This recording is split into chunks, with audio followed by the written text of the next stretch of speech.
Shalom, saya ucapkan selamat pagi untuk kita semua. Dengan tubuh sehat kita boleh datang di tempat ini. Dan saya percaya selain dengan tubuh sehat, kita juga membawa hati yang baru untuk pagi ini.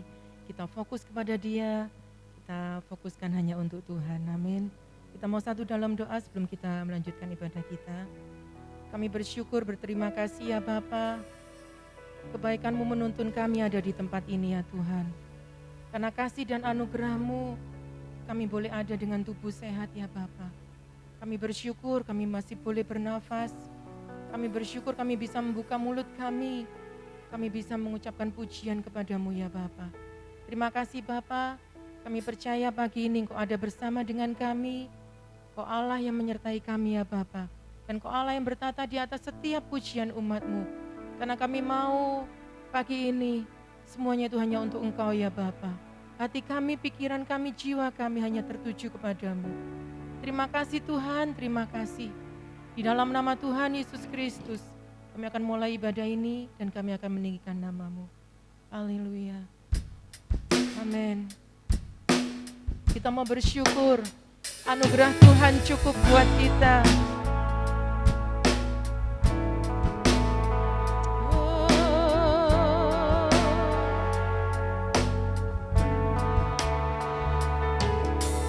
Anugerah-Mu kepadaku tak pernah berubah.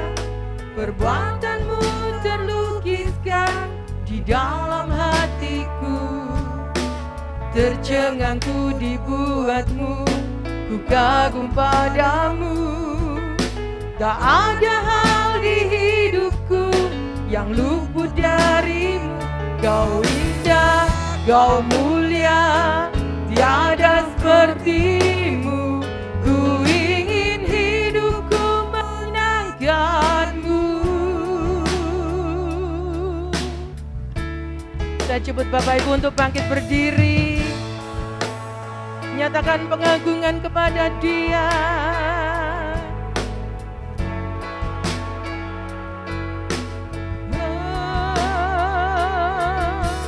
Kau terawal dan terakhir, pencipta segalanya. Seluruh bintang pun bersinar oleh ucapan-Mu. Engkau pun mengasihiku, penulis hidupku. Tak henti segenap nafasku, menyembah-Mu selalu. Kau puji, ku sembah, tiada seperti-Mu. Ku ingin hidupku menyenangkan-Mu. Katakan segala pujiannya bagi Engkau. Segala puji, segala hormat, segenap hatiku menyembah-Mu. Kami bawa hati kami di hadapan-Mu Tuhan. Sebagai persembahan yang hidup. Amin. Kami mau melupakan masalah kami. Kami hanya fokus kepada-Mu pagi ini ya Tuhan. Amin. Anugerah-Mu kepadaku tak pernah berubah. Perbuatan-Mu terlukiskan di dalam hatiku. Tercengangku dibuat-Mu, ku kagum padamu. Tak henti segenap nafasku, menyembah-Mu selalu. Ku puji, ku sembah, tiada seperti-Mu. Ku ingin hidupku menyenangkan-Mu. Serukan segala pujian hanya bagi Tuhan. Segala puji, segala hormat, dengan kekuatan kami Tuhan, kami mau memuji Engkau. Amin. Setiap hidupku sebagai persembahan yang segala puji,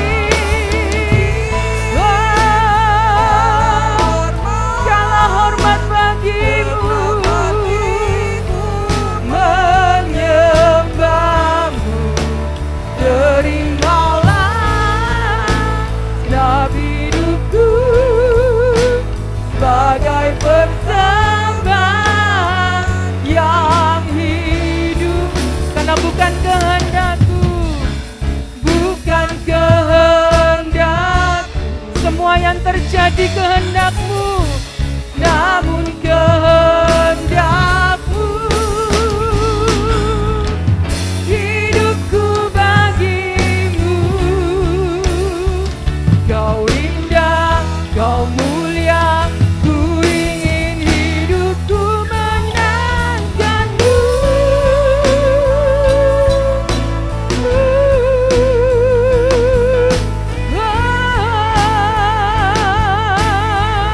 Bawa kami Tuhan, senangkan Engkau.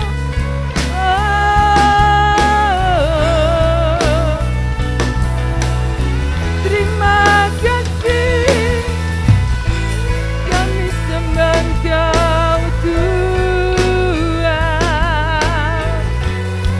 Dengan hati kami menyembah-Mu. Dengan kekuatan kami memuji-Mu.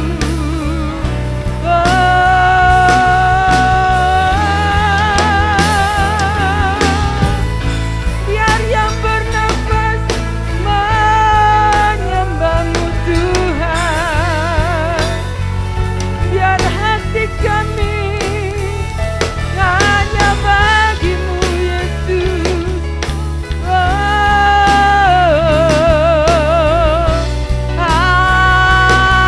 Haleluya.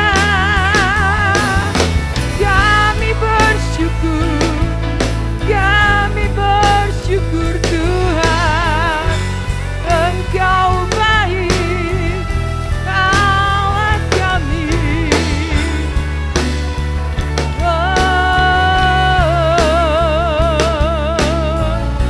Terima kasih Tuhan. Segala puji, segala hormat, segenap hatiku menyembah-Mu. Terimalah segenap hidupku sebagai persembahan yang Kau puji.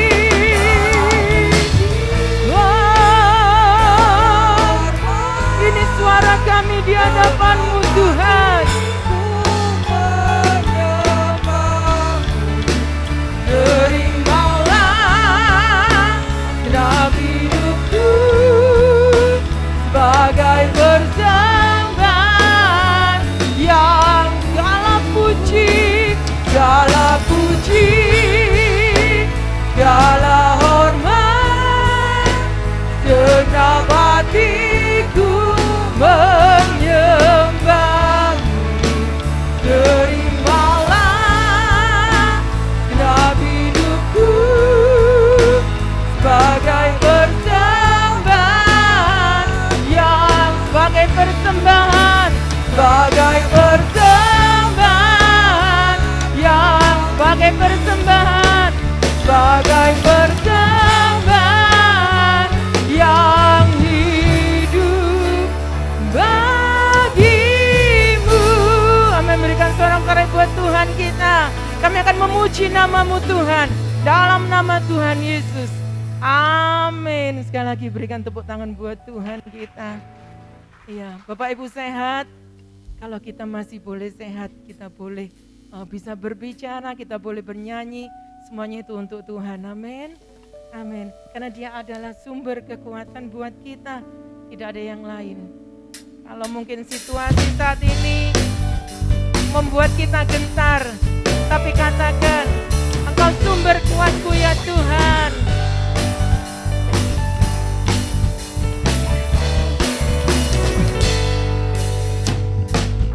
Hanya Kau milikku di surga.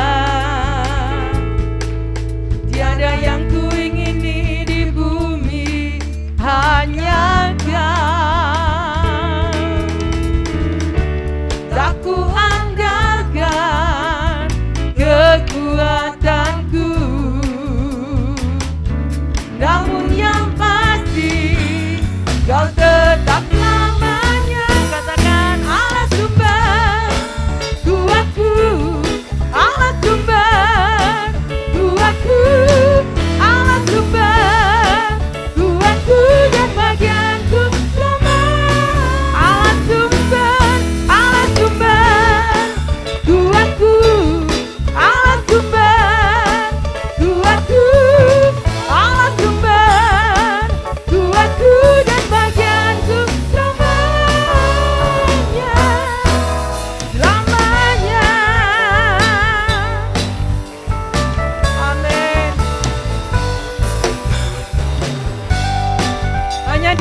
sumber kuat itu.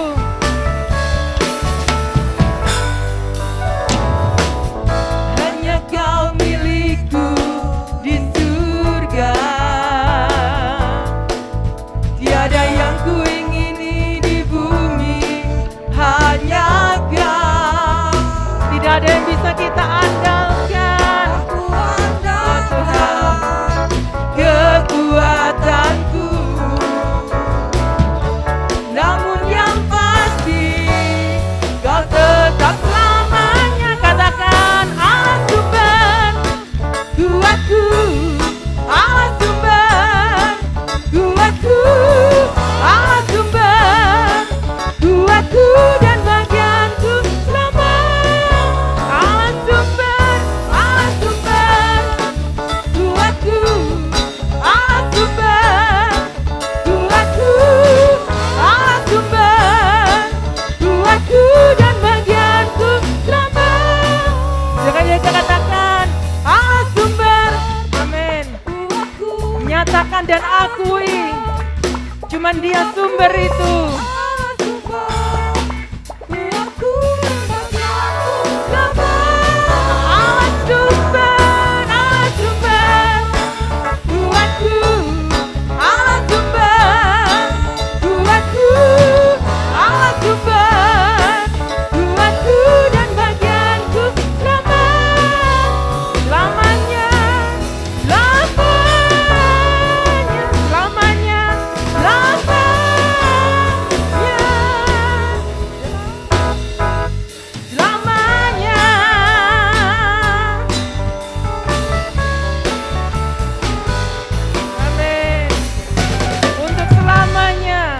Tepuk tangan buat Tuhan kita. Iya, Dia sumber kekuatan untuk selamanya. Untuk hari-hari ini sepertinya tidak ada yang lain ya yang bisa kita andalkan selain Dia, dan kekuatan Tuhan saja yang mampu menguatkan kita. Kalau kita melihat situasi, banyak hal yang membuat sukacita kita itu akan turun. Tapi kalau kita terus fokus kepada Tuhan, kita memandang kepada Dia, sukacita dan kekuatan Allah ada untuk kita. Amin.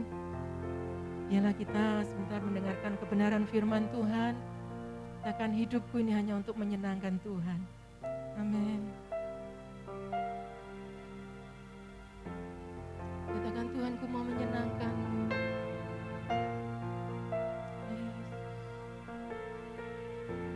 Terima kasih Tuhan.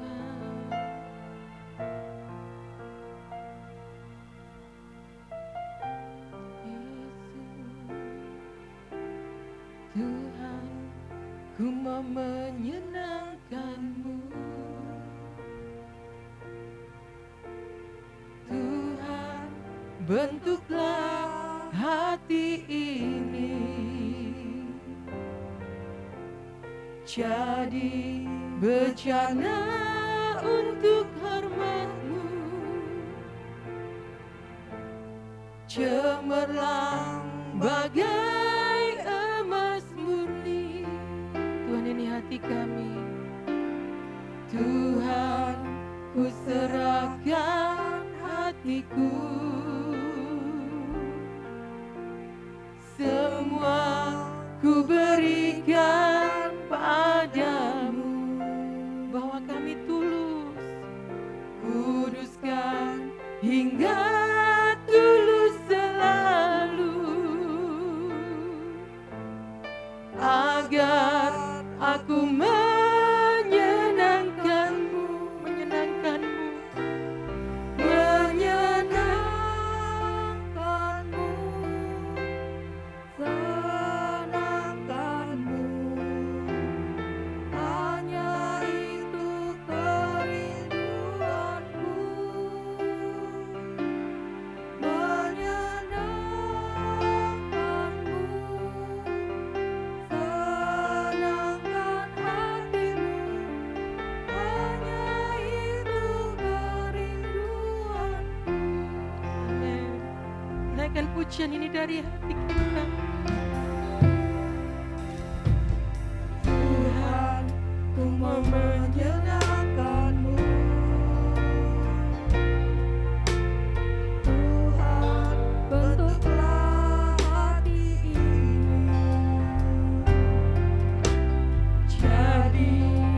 berjalan untuk hormat-Mu.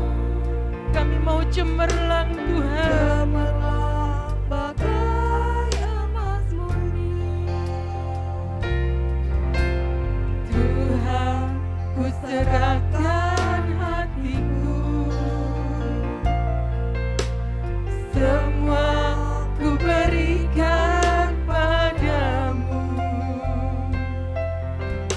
Kuduskan hingga tulus selalu, agar aku menyenangkan-Mu, menyenangkan-Mu, senangkan-Mu. Hanya itu kerinduanku, Menyenangkan-Mu, senangkan hatimu. Hanya itu kerinduanku, menyenangkan-Mu. menyenangkan-Mu, Biar kita bawa hati kita. hanya itu Satu tujuan kami hanya untuk menyenangkan Engkau Tuhan. Menyenangkan-Mu, senangkan hatimu. Hanya itu kerinduanku. Katakan menyenangkan-Mu Tuhan. Menyenangkan-Mu, senangkan-Mu. Hanya itu kerinduanku. Menyenangkan-Mu, senangkan hatimu. Hanya itu kerinduanku. Menyenangkan-Mu, menyenangkan-Mu. Waktu selanjutnya saya serang pada hamba-Nya. Hanya itu kerinduanku, menyenangkan-Mu, senangkan hatimu. Hanya itu kerinduanku, menyenangkan-Mu. Saya serahkan pada Bapak Gembala. Menyenangkan-Mu, senangkan-Mu. Hanya itu kerinduanku, menyenangkan-Mu, senangkan hatimu. Hanya itu kerinduanku. Jemaat Tuhan katakan menyenang. Biar jemaat Tuhan sendiri naikkan pujian ini sampai hati kita benar-benar menyatakan kami hanya rindu menyenangkan-Mu Tuhan. Amin.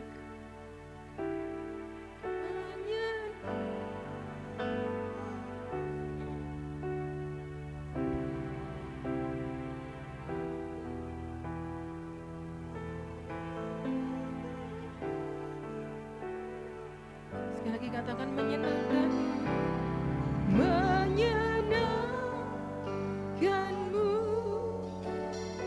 senangkan-Mu. Hanya itu kerinduanku, menyenangkan-Mu, senangkan hatimu. Hanya itu kerinduanku, menyenangkan-Mu, menyenangkan-Mu, senangkan-Mu. Hanya itu kerinduanku, menyenangkan-Mu,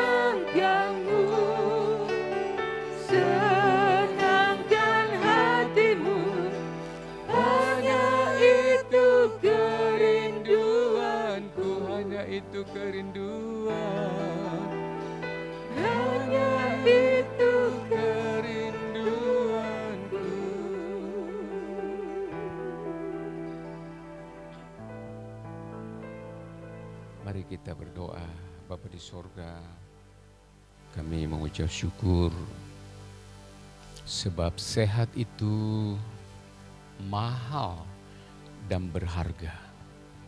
Kami yang berdiri di sini di dalam rumah Tuhan berarti ada kekuatan pada kaki kami, ada connect pada pikiran dan perasaan kami.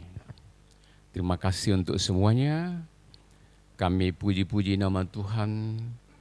Hati kami mengalir menyembah Tuhan. Kini teduhkan hati kami, bebaskan kami dari segala ikatan yang pengaruh-pengaruh mengalihkan perhatian kami. Kami fokus kepada firman Tuhan.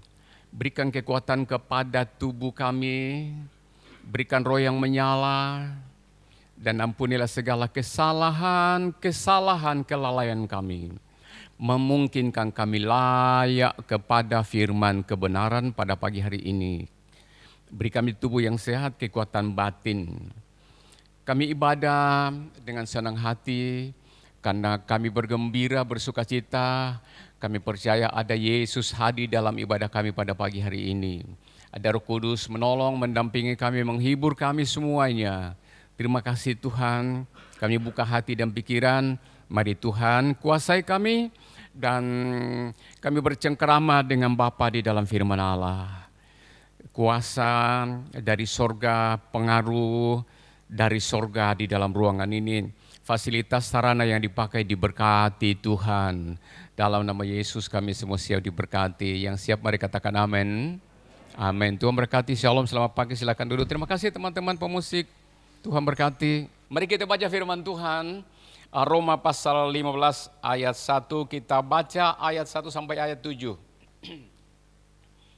Roma, surat kirimannya Paulus yang dipercaya Tuhan kepada Paulus, dikirimkan kepada jemaat di Roma.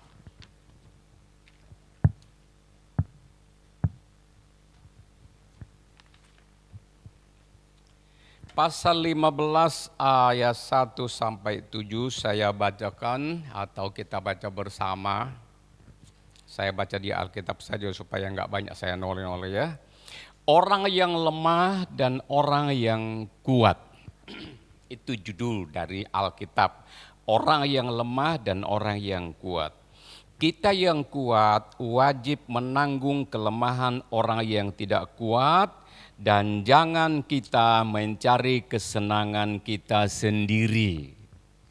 Setiap orang di antara kita harus mencari kesenangan sesama kita demi kebaikannya untuk membangunnya. Karena Kristus juga tidak mencari kesenangannya sendiri, tetapi seperti ada tertulis, kata-kata cercaan mereka yang mencerca engkau telah mengenai aku. Sebab segala sesuatu yang ditulis dahulu telah ditulis untuk menjadi pelajaran bagi kita, supaya kita teguh berpegang pada pengharapan oleh ketekunan dan penghiburan dari kitab suci.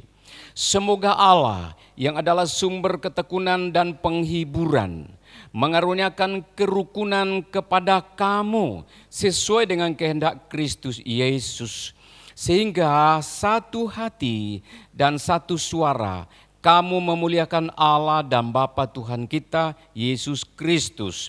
Sebab itu terimalah satu akan yang lain, sama seperti Kristus juga telah menerima kita untuk kemuliaan Allah. Oke, Bapak Ibu, kita langsung saja ke materi. Yuk.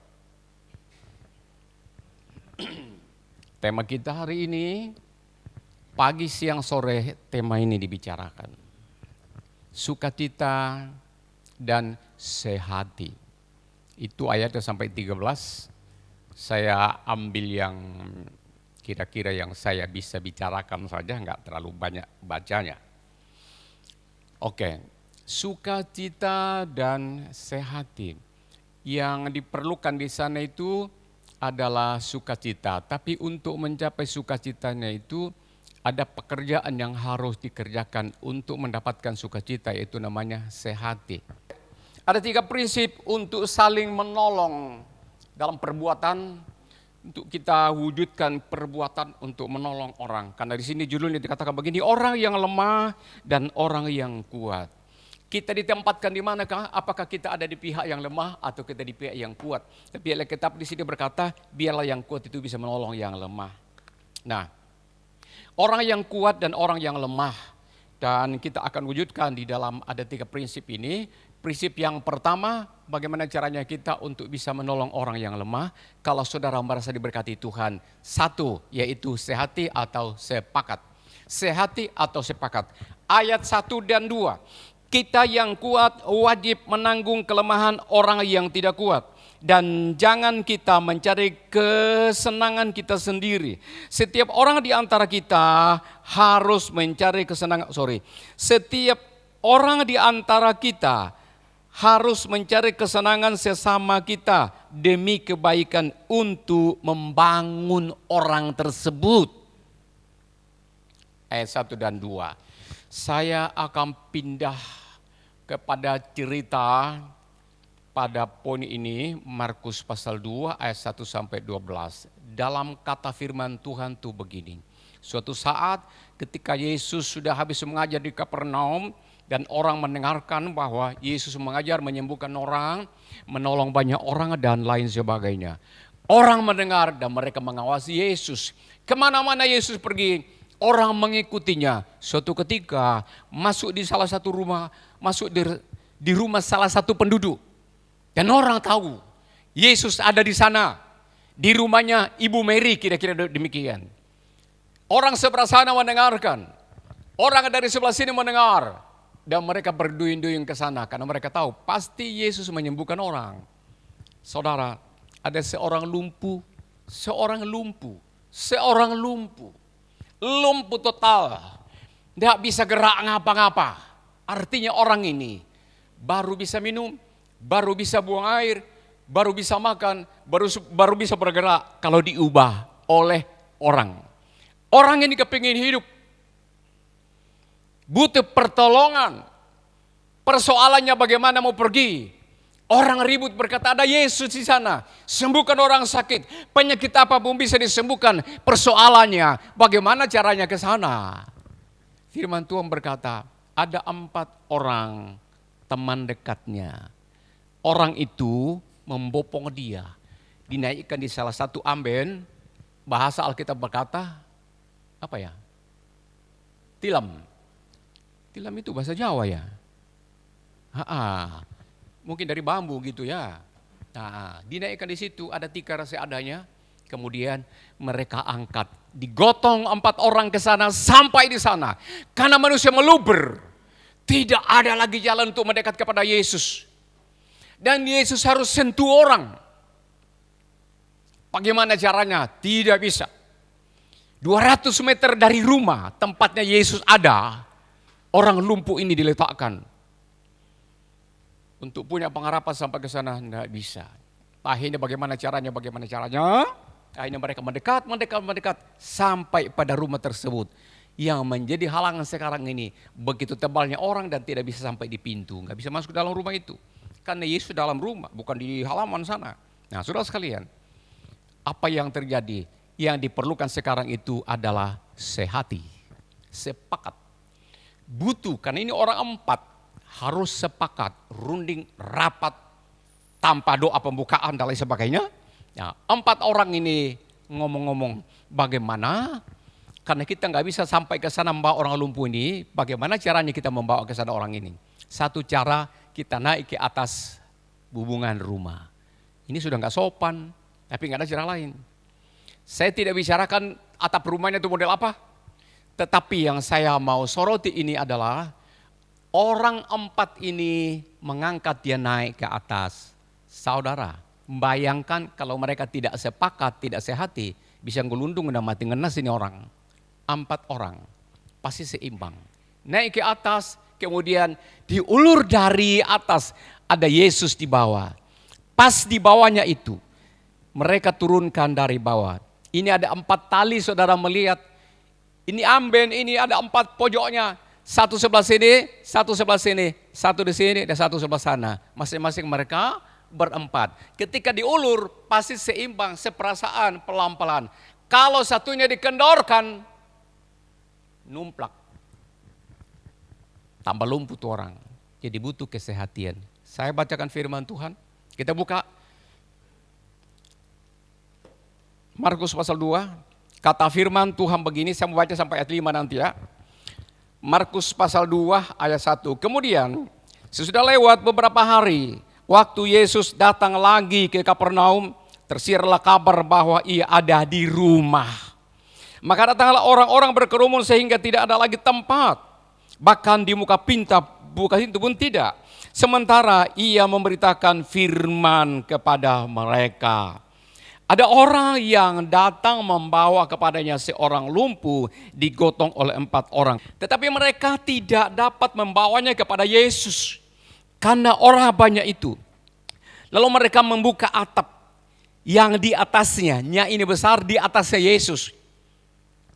Sesudah terbuka, mereka menurunkan tilam ke tempat orang lumpuh itu berbaring. Ayat 5. Mari kita perhatikan, kita soroti ayat 5. Ketika Yesus melihat iman mereka, berkatalah Yesus kepada orang lumpuh itu, "Hai anakku, dosamu sudah diampuni." Saya mau connect dengan jemaat. Orang ini disembuhkan. Sebelum kita ke sana mesti ini saya tanya dulu. Orang ini sembuh. Pertanyaan saya, siapa yang beriman sehingga orang ini disembuhkan? Dia sendiri atau keluarganya atau karena kuasa Tuhan Yesus? Apa yang membuat orang ini sembuh? Tentunya Tuhan Yesus toh? Oke. Ada dampak yang lain dari sektor lain. Kenapa kok sampai Yesus dengan begitu terharunya atau penuh belas kasihan berkata kepada orang ini, "Dosamu sudah diampuni"? Dari mana yang menggerakkan hati Yesus itu? Apakah karena belas kasihan kepada orang ini? Dari mana? Ayat 5. Ketika Yesus melihat iman mereka, yang mereka ini siapa? 4 orang itu. Begitu dibutuhkan saudara, kesehatan komunitas. Baik di kantor, di rumah, dalam gereja, dalam pelayanan. Orang lumpuh ini belum dia apa-apain. Yang disoroti Yesus itu adalah mereka. Orang 4 ini yang sehati. Kok begitu telatennya mau tolong orang. Terharu Yesus melihat mereka itu. Bayangkan sudah digotong dari rumah. Dinaikkan lagi di atas atap, diulurkan lagi. Yesus melihat mereka, terharu banget.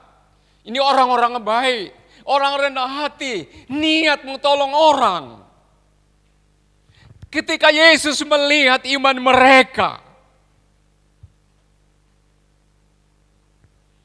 berkatalah Yesus kepada orang itu. Sasaran karena ini memang yang diperlukan.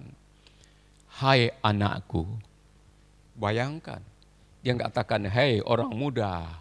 Tapi dia bilang, "Hai anakku."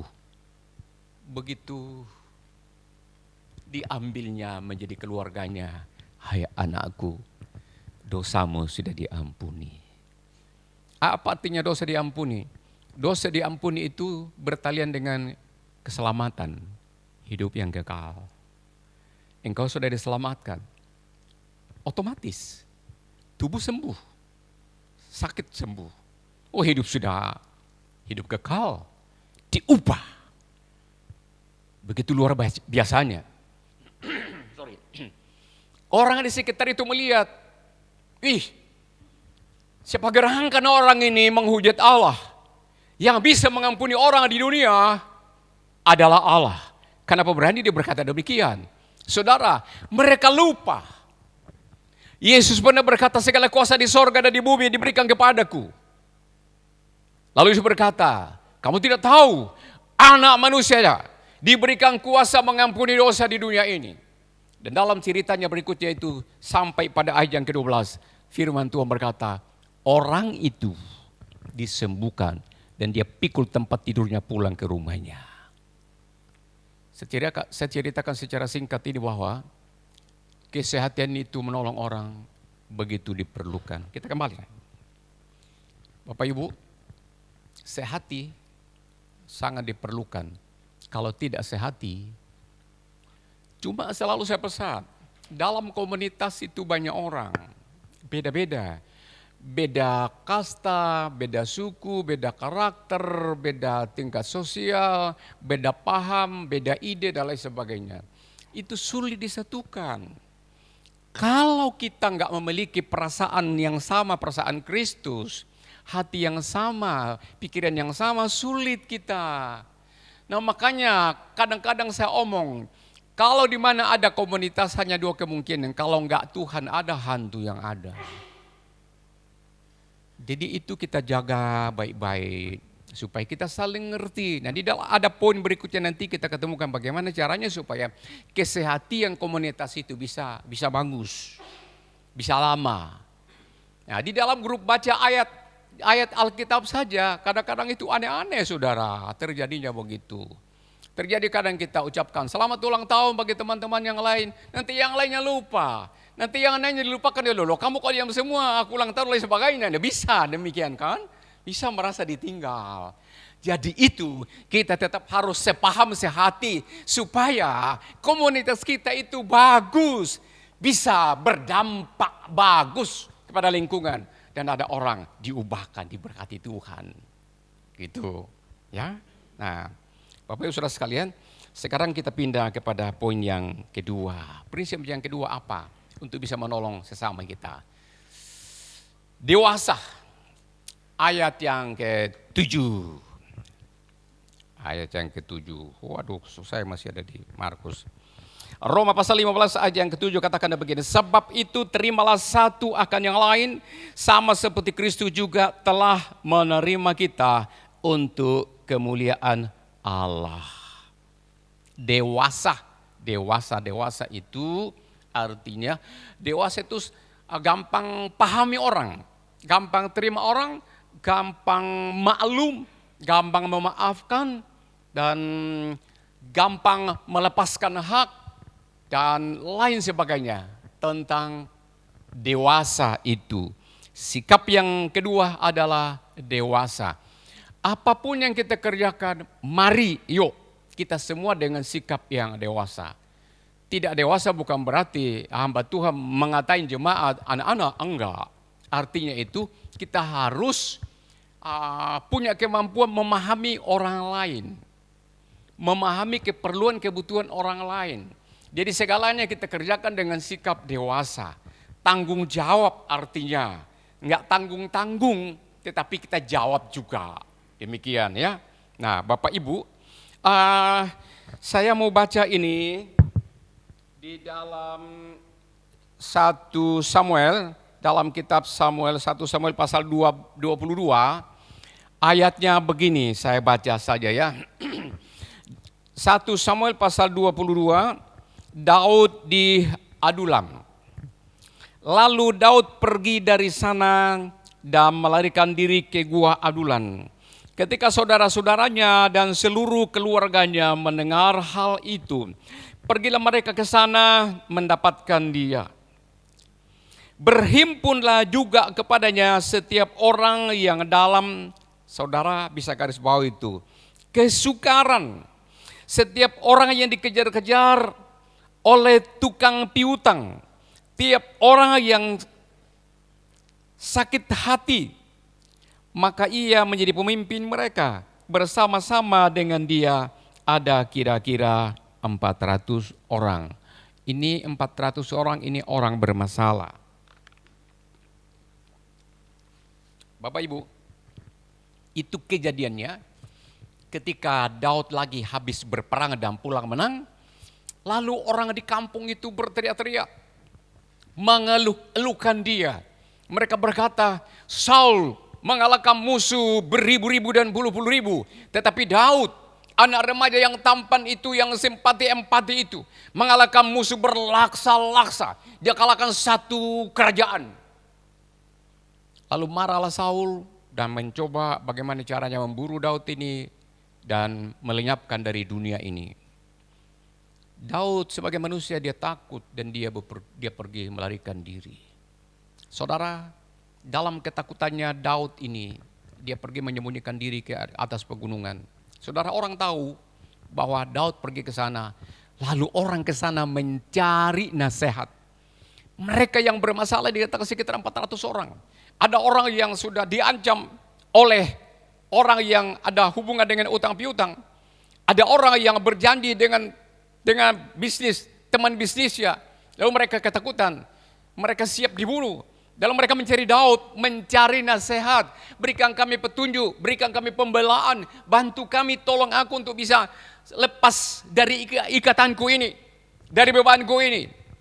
Daud dengan sebisanya mengumpulkan mereka, mendoakannya, berikan arahan, berikan nasihat.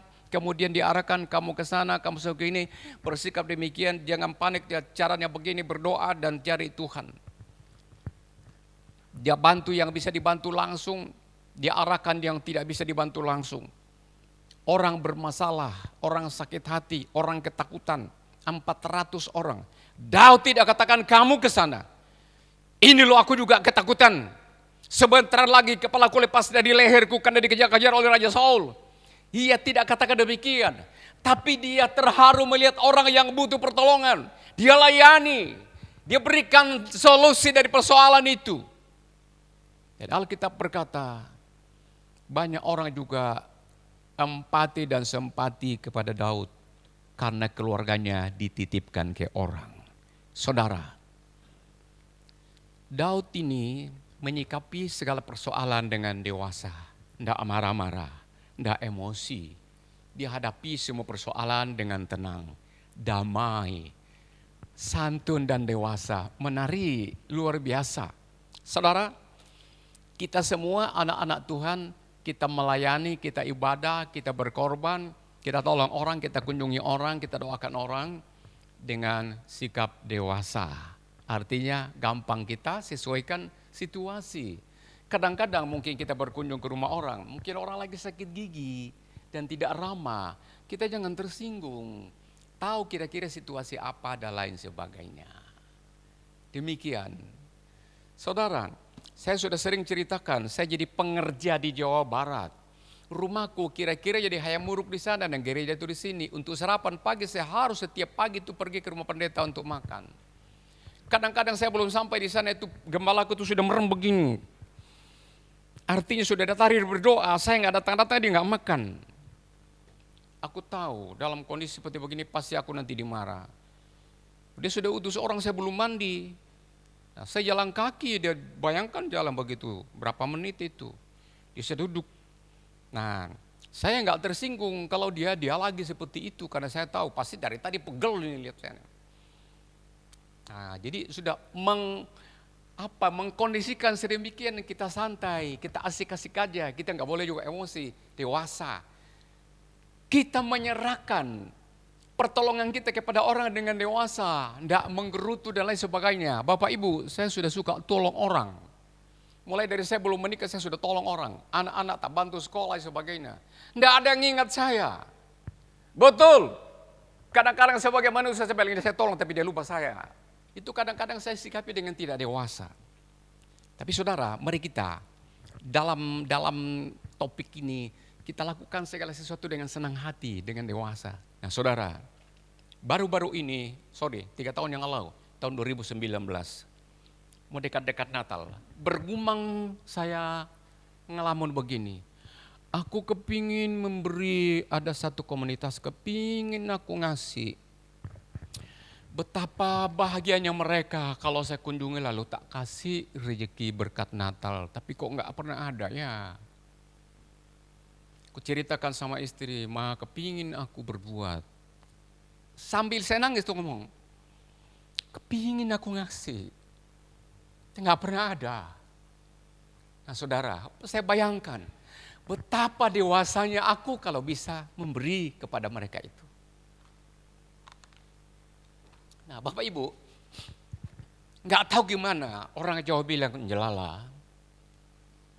Dekat Natal, saya dapat amplop. Tak pegang, rodok tebal saudara. Saya ada janji Tuhan itu kok baik ya. Aku bilang sama istri, Ma, aku dapat berkat, tapi aku mau kasih yang ini. Oh iya, kasih. Nggak, saya potong 10% lagi. Permisi, tolong jemaat yang dewasa, orang lain tidak tahu, 2.500.000. Seumur hidup saya dapat berkat Natal 2.500.000 baru kali ini. Saya buka amplop merah. Dewasa menghadapinya. Tidak punya pertimbangan, saya bagi 2, saya gini, sebagian saya pakai karena saya sangat butuh. Enggak. Saya sudah janji sama Tuhan, betapa dewasanya saya kalau saya berikan kepada mereka ini. Saya telepon kepada orang ketiga, Pak, aku mau ngantar ini dapat berkat. Aku mau sampaikan kepada sasarannya. Oh iya, baik. Tak jemput ya? Enggak. Aku yang ke sana. Saya ke sana. Akhirnya kami pergi makan. Kami makan di restoran sederhana pagi-pagi. Lalu saya utarakan, gini loh Pak, aku tuh gemem begini loh, kepingin berbuat sesuatu, tapi nggak ada. Aku minta kepada gereja, nah gereja juga kebutuhan begini, nggak sampai hati. Tuhan itu tahu hatiku. Habis makan itu, lalu saya ceritakan, saya serahkan kepada orang ketiga. Orang kedua apa orang ketiga itu ya? Nah, dia bilang, boleh saya buka? Buka. Pak Nima aja yang harus sampaikan, saya bilang, enggak sampai hati aku. Pasti nangis kalau saya bawa. Nah, orang itu buka, nangis dia. Kamu dapat dari mana? Enak kamu ya, tiap tahun dapat begini. Saya bilang, ya puji Tuhan, saya nggak bilang nggak tiap tahun seperti begini. Saudara, habis makan, kami keluar dari tempat makan itu, dia nyopir. Dia ngomong sendiri tuh orang, sepertinya saya nggak ada di sampingnya. Dia bilang, kok enak ya? Orang itu dapat berkat diantar sendiri lagi, dikasih semua lagi. Enak ya? Nah, dia lupa saya ada di sampingnya, karena dia ngomong sendiri. Saya lihat orang ini sambil nangis, bawa itu. Sudah itu saya pulang, saya menyanyi-nyanyi sampai di rumah, saya naik di tempat tidur, saya berlele-lele, saya guling-guling, begitu bahagianya. Dewasanya muncul, mengucap syukur atas kepercayaan itu. Tindakan saudara dikerjakan begitu membahagiakan dengan kedewasaan. Ya, dewasa melakukan semuanya itu untuk menolong orang atau jadi berkat. Harus dengan sikap yang dewasa. Tidak dengan egois, tidak merasa sengsara karena rugi. Saudara, selalu aku punya pedoman. Melepaskan sesuatu, tidak mungkin hal itu membuatmu miskin. Tidak melepaskan sesuatu, tidak mungkin hal ini loh gara-gara ini. Aku dadak kaya. Tetapi yang jelas, ini kulepaskan selalu dengan firman Tuhan dengan kebenaran. Begitu tumpuknya kebahagiaan bagiku dan damai sejahtera. Ku nikmati seumur hidup ini dan turun-temurun kepada anak-anakku. Saudara, kalau berbuat baik kepada orang, jangan lupa. Anak-anakmu tidak akan hidup minta-minta. Keturunanmu diberkati Tuhan. Ingat, firman Tuhan berkata, Yakub diberkati Tuhan, Ishak diberkati Tuhan, karena Allah mengingat iman dan tindakan seorang Ibrahim. Amin. Kalau saudara berbuat kepada orang dengan iman, anak-anakmu diberkati Tuhan. Karena kenapa? Tuhan sudah bilang, siapa yang mengutuk engkau, aku akan mengutuk dia. Siapa yang memberkati engkau, aku akan memberkati dia. Itu janji Tuhan, kita percaya. Keselamatan kita sudah miliki, tapi hidup dalam dunia ini loh yang kadang-kadang ngerecoki kita. Kadang-kadang membuat iman kita jadi rusak gara-gara situasi di sekeliling kita. Masalah kecil aja, kita kadang-kadang iman kita diganggu, rusak juga akhirnya.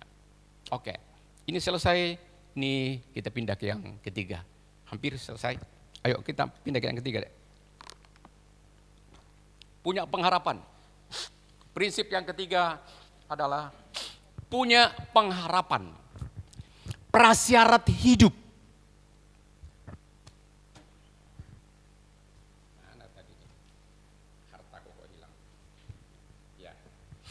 Prasyarat hidup itu harus ada begini.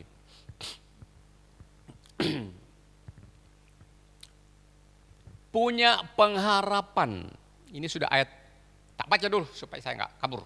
Ya, ayat 4 ya.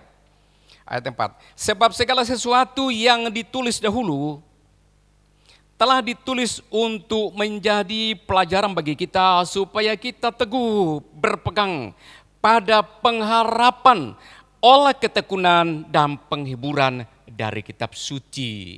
Kita harus punya pengharapan ya saudara-saudara. Mari kita lihat sebentar. Prasyarat ini harus dimiliki oleh setiap makhluk. Itu pelajaran saya dulu tuh namanya hayat. Nah, misalnya unggas membutuhkan udara untuk terbang. Unggas kalau tidak ada udara nggak bisa terbang. Dia butuh udara. Ngepangkas sayap lalu bisa pindah ke tujuan. Itu unggas. Terbang, burung dan sebagainya. Ikan membutuhkan air untuk hidup dan berenang di dalamnya. Itu ikan. Itu prasyarat untuk hidup. Kemudian tumbuh-tumbuhan membutuhkan tanah untuk menaruh, merambatkan akar dan hidup di situ dari situ. Itu tumbuh-tumbuhan. Tetapi manusia, mari saudara connect. Tetapi manusia membutuhkan pengharapan untuk hidup. Jadi kumpulan kita ini adalah orang yang punya pengharapan. Amin. Supaya kita hidup harus kita punya namanya pengharapan. Saudara, orang kalau sakit parah,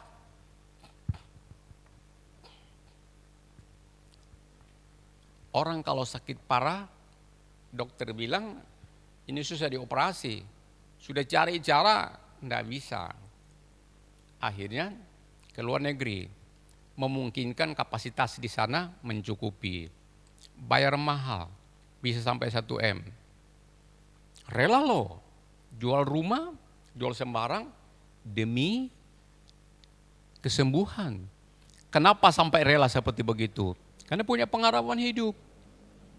Kalau sudah putus asa, masih dia punya sembarang, uangnya bisa triliunan, kalau sudah putus asa enggak ngapa-ngapain sudah. Putus. Asa sudah enggak ada. Pengharapan tidak ada. Buat apa? Kecewa. Sudah enggak ada cara lain. Tunggu mati. Pengharapan tidak ada. Orang mahasiswa, kadang sampai kuliah sampai 9 tahun. Karena bekerja, dia garap lagi skripsinya. Karena dia punya pengharapan, suatu saat juga jadi. Seorang pelaut, kapalnya karam, dia hanya memegang 1 keping papan. Dia sudah 1 minggu di samudra raya, terapung-apung. Tidak minum, tidak makan. Dia punya pengharapan, pegangan kepada papan itu, sampai ketemu penolong. Kenapa? Semangat hidupnya ada. Kobarkan semangat hidup. Jangan loyo. 10 tahun lalu saya sakit. Saya mau masuk kamar mandi.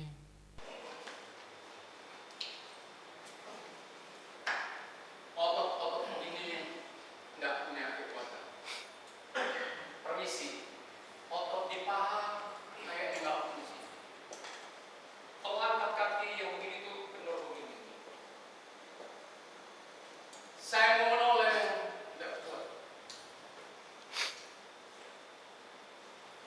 Saya mau ke kamar mandi. Saya merambat di tembok begini nih. Saya diam di situ. Istri saya datang dari belakang. Pak! Jangan kayak gitu. Saya bilang, Ma, aku sakit. Tahu. Papa sakit. Dari wajahmu aja aku tahu sakit. Tapi jangan kayak gitu. Kita punya Tuhan. Miliki pengharapan.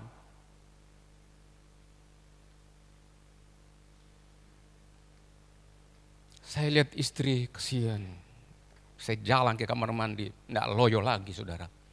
Ini dia bilang, kita punya pengharapan. Amin. Pengharapan. Waduh. Perlu itu. Kadang kalau saya sakit itu saudara, aku udah mikir, pelayanan ini tak seraknonya. Minggu depan semangat lagi. Khotbah lagi. Haleluya. Miliki pengharapan ya. Amin saudara-saudara. Kita lihat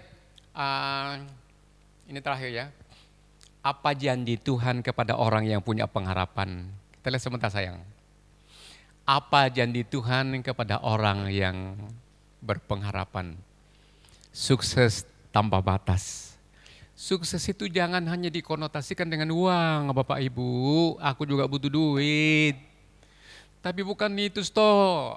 Kesehatan, damai sejahtera, kesenangan dan sebagainya.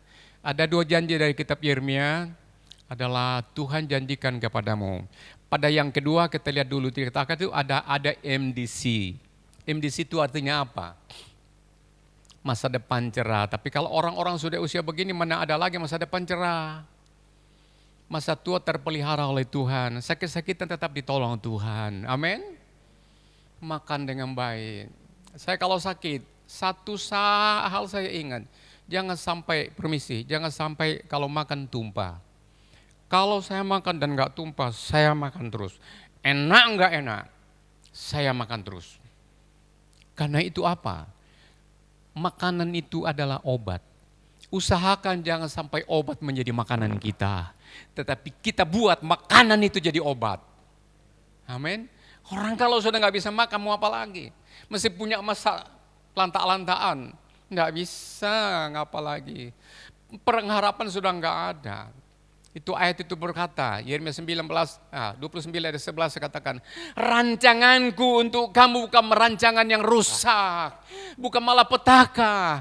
Rancanganku untuk kamu adalah rancangan yang bagus untuk hari esok, masa tuamu, masa depanmu, untuk anak-anak muda. Pegang itu. Kita yang usia 60 tahun ke atas ini, mari semangat, punya pengharapan, jangan loyo. Kasihan orang di sekitar kita. Siapa lagi yang mengurus? Yang pertama, Yeremia 17. Kita baca dulu nih. Yeremia 17 ini ya. Ini sudah kita tutup ini ya. Aku cari juga ayat ini kok kayak hamba Tuhan enggak tahu tempat ini. Kok malah hilang ini, di mana gerangan? Ya, 17 ya. Ayat 7 dan 8. Saya baca ya, ini janji Tuhan kepada kita sekalian. Diberkatilah orang yang mengandalkan Tuhan, yang menaruh harapannya kepada Tuhan. Taruh harapan sama Tuhan ya.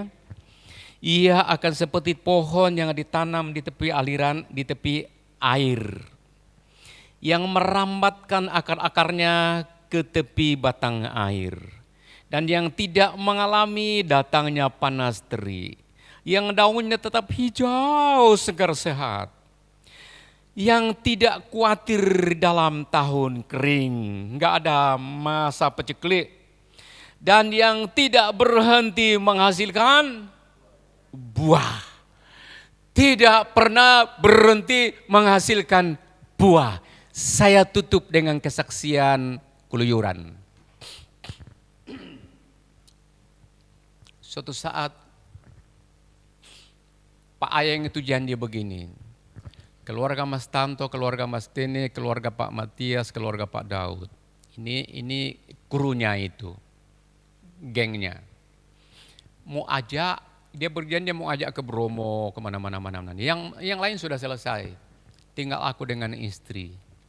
Nah, oke, kalau begitu janji ya, dia beli ayam lalapan. Kemudian dia pesan tempat di sana, lalu Pak Ayeng dengan Bu Ayeng bawa itu mobilnya, apa itu mobil yang hitam itu ya? Saya lupa itu apa itu mobilnya yang hitam itu. Nah, ekstril itu bisa naik gunung. Lalu saya tunggu di rumah, dia telepon, Pak Nim, Bu Nim sudah siap ya? Mau tak ajak naik ke gunung yang tinggi di hutan nun jauh sana. Oke, sampai di rumah istriku nggak keluar dari rumah. Kepelecok itu kakinya, nggak bisa pergi, bengkak. Kalau jalan sudah geduk-geduk begini, nggak bisa. Lalu mana Bu Nim? Nggak bisa jalan Pak Ayeng. Nyelongso dia bilang, saya kesini dan saya keluar demi Pak Nin dan Bu Nim. Sayang kok Bu Nim nggak bisa ikut ya. Saya naik mobil sudah siap itu berapa kotak makanan ayam kampung lalapan di peteng-teng begitu loh sudah. Nah, lalu kami ini kemarin motong jalan itu hanya keluar ditiris di Ranau itu. Kami turun ke Polsek. Polseknya itu, Kapolseknya itu orang Bali. Lalu kami dibawa naik ke dalam, masuk ke dalam lempar, naik ke atas, naik ke atas, naik ke atas. Naik di puncaknya. Ada perkebunan teh Belanda. Itu ada khusus sekolah untuk karyawan. Ada perumahan khusus untuk karyawan. Saya baru lihat itu. Teh sudah pohonnya sebesar begini tapi dipapras jadi rendah. Dan mengembang itu teh itu. Tehnya Belanda. Baru kali itu saya naik. Nah saudara, di tengah-tengah jalan itu, di mana-mana kami lewat itu, saya banyak melihat namanya kopi nangka. Pernah Bapak Ibu tahu namanya kopi nangka? Kopi nangka. Kopi yang biasa dipelihara di tanah di perkebunan itu kecil batangnya lalu dia mengembang begini kayak payung supaya nanti panennya buahnya itu gampang. Tapi kopi nangka dibiarkan naik seperti nangka. Pohonnya seperti nangka dan kopi itu berbuah tanpa musim. Ini firman Tuhan itu berkata demikian. Tidak tahu masa musim kering, panas dan sebagainya. Kopi nangka itu kopinya orang kampung, orang desa. Di kampung saya juga ada. Itu dibiarkan dia menjadi besar batangnya sampai begini. Dan tumbuh ke atas. Dan itu setiap tangkainya ada buahnya. Setiap saat ada buahnya. Tidak banyak-banyak tapi tidak pernah tidak ada buahnya. Ada buahnya. Dengan demikian pemilik kopi ini atau di kampung itu tidak perlu pergi beli kopi. Karena itu sudah ada persediaan dari pohon ini. Terus menerus berbuah. Sedemikian janji Tuhan kepada anak-anak Allah diberikan pengharapan seperti itu. Punya pengharapan. Tidak pernah mengalami peceklik. Walaupun uangmu kadang-kadang turun saudara. Penghasilan kadang-kadang tinggal separuh. Tapi saudara tidak akan terlilit utang dengan sengsara banget. Ada caranya, ada solusinya Tuhan menolong Anda. Amin. Mari kita berdiri. Segala puji, segala hormat, senap hatiku menyembahmu. Terimalah segenap hidupku sebagai persembahan yang hidup.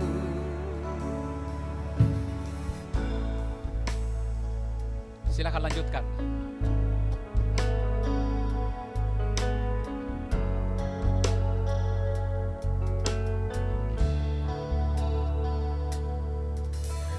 Anugerahmu kepadaku tak pernah berubah. Perbuatanmu terlukiskan di dalam hatiku.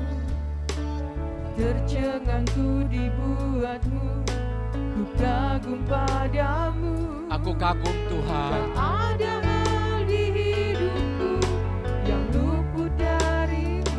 Kau indah, kau mulia, tiada sepertimu. Amin. Ku ingin hidupku menyenangkanmu. Kau yang terawal dan terakhir, pencipta segalanya.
bersama-sama.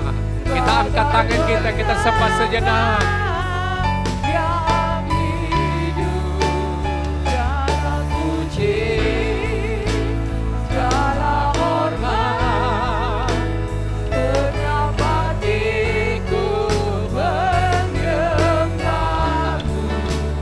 Terimalah setiap hidupku sebagai persembahan yang hidup.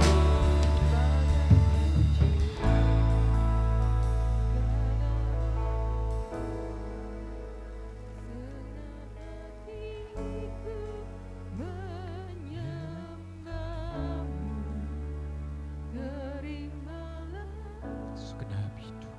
Segenap hidupku sebagai persembahan Kau yang rasa hidup. Segala puji, segala puji.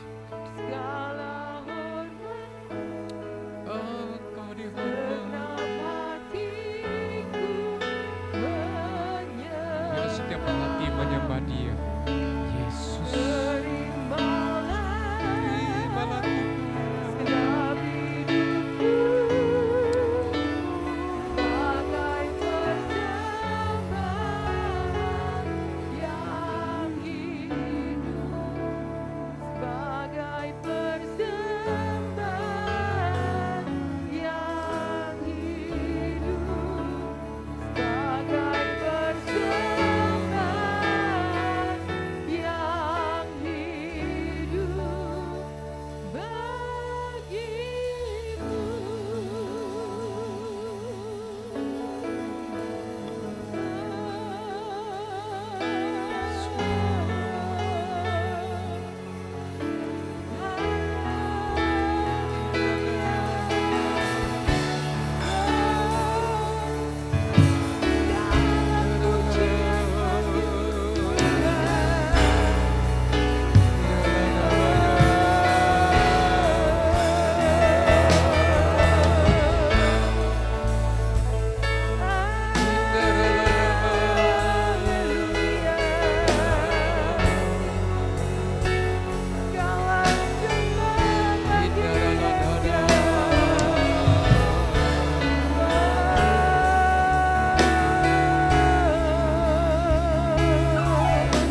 Terima kasih Tuhan.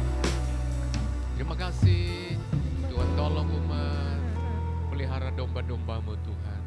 Engkaulah gembala yang agung. Nanti kami pulang dengan damai sejahtera. Mari jemaat, kita siapkan persembahan kita dengan senang hati. Tetap kami doakan. Mari kita angkat persembahan kita. Bapa di surga, persembahan kami bawa. Ini untuk kemuliaan Tuhan. Kami berikan dengan senang hati. Terima kasih, Tuhanlah pengharapan hidup kami. Mari saudara, dua tangan kita angkat. Saudara pulang dengan damai sejahtera. Bawa pulang berkat ini. Ceritakan kebaikan Tuhan kepada orang lain.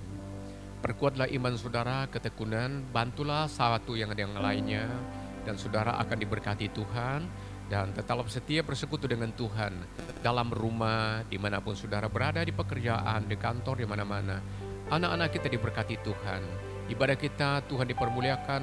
Dan kita damai sejahtera. Pulang atas nama Allah Bapa, Putra, dan Roh Kudus dalam nama Tuhan Yesus Kristus. Haleluya.